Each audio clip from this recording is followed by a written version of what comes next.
Hi, I'm Kaylee, and this is my wrap-up for Jane Austen July.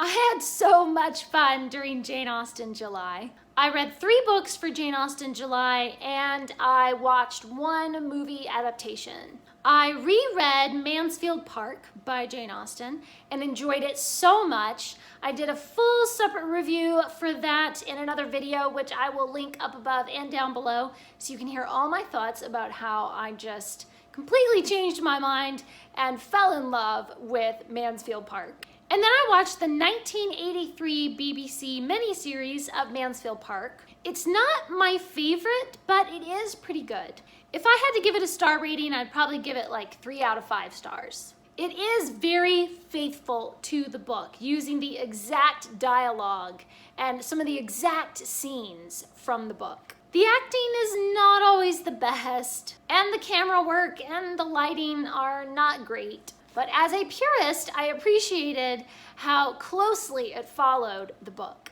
And I read Jane and the Genius of the Place. This is the 4th book in the Jane Austen Mysteries by Stephanie Barron. Jane Austen is visiting her brother and sister-in-law at Godmersham Park when a mysterious lady is murdered at the Canterbury races.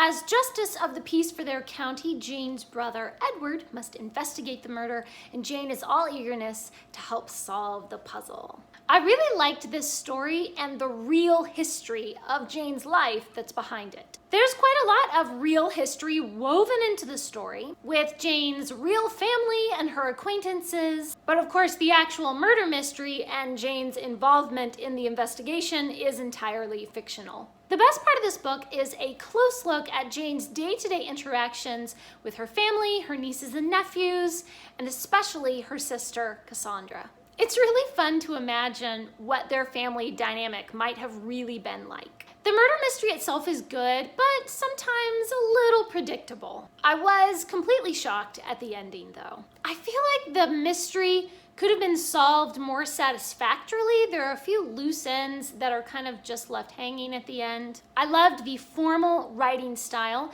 that mimics that Regency era language. The dialogue is fairly close to what a real conversation might have been like back then. It really immerses you in the history, and I gave this one 3 stars. One of the Jane Austen July challenges is to read a book by a contemporary of Jane Austen's, so I read Benjamin Franklin's autobiography and other writings.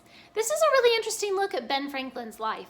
The first part is his autobiography, which he never finished writing. It tells mostly about his early life and his beginnings in the printing business. Then there are collections of his letters, his scientific writings, and his political writing. It really shows his work as a scientist and an inventor, his gradual ascent into public life as a statesman and a politician, and his personal life as a husband and father. I found it very interesting and readable, and I loved seeing how meticulous and sensible Ben Franklin was in ordering and organizing his life. He had some excellent ideas and some kind of crazy ideas.